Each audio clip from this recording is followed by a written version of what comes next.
this is Jay with JLT, and what we're doing here today is testing all three of our new JLT Next Generation Ram Air and Cold Air kits on an 03 Cobra. This is a typical car, 9,000 miles, 2.8 upper pulley, cat back, and a tune. First set of runs we did with the JLT Ram Air. Car made 13 pounds of boost, 442 horsepower, and 448 foot-pounds of torque.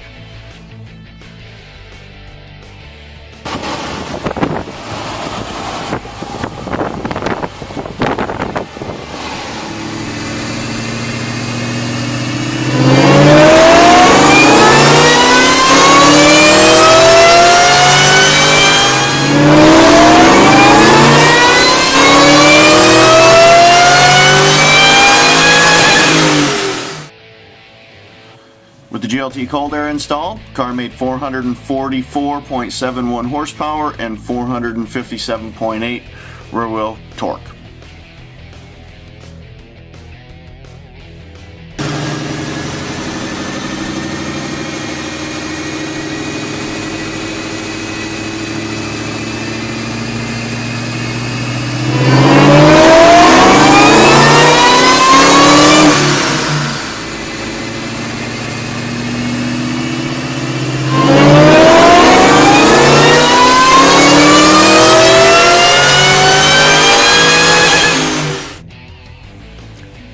Now with the JLT 12-inch kit installed using the SCT BA2600 mass air sensor, the car made just under 449 rear wheel horsepower and just under 466 rear wheel foot-pounds of torque at the same 13 pounds of boost.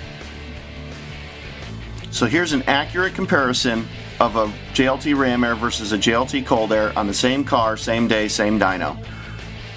We saw about 2.5 horsepower and 9 foot-pounds of torque in favor of the Cold Air. We saw about 5 to 7 horsepower and 8 to 10 foot-pounds of torque throughout the RPM range in favor of the Cold Air. Now, you can't just swap these two out on the dyno and not make a tune adjustment. Moving the meter from the fender well to under the hood changes the air fuel. So, in order to do this comparison, you have to change the tune. You'll see people online that are going to say, oh, I made more with my Ram Air than I did my Cold Air. Well, are they doing the test right? Are they making the proper tune adjustments? Boost levels were the same between the two, and air fuel was the same between the two. To get a direct comparison, you have to do this. You have to make the tune change to create the same air fuel. Otherwise, it's not a correct test. So, right here, it's not a huge difference, but the Cold Air in the fender well made more power. The results of the 12-inch kit surprised us. We designed this kit for cars above 600 horsepower and that were 15 pounds of boost or higher. Cars with Whipples and Kenny Bells or ported blowers with upper and lower pulley combos. It uses an SCT BA2600 mass air meter or the 3000 mass air meter. We picked up 4 horsepower and 8 foot-pounds of torque peak over and above the Cold Air. Now, throughout the RPM range, we picked up a solid 8 to 10 horsepower and 8 to 15 foot-pounds of torque. We've got the same boost levels, right at 13. We got the same air fuel. Everything is the same. So this is an apples to apples comparison of the airflow difference between 3 different kits.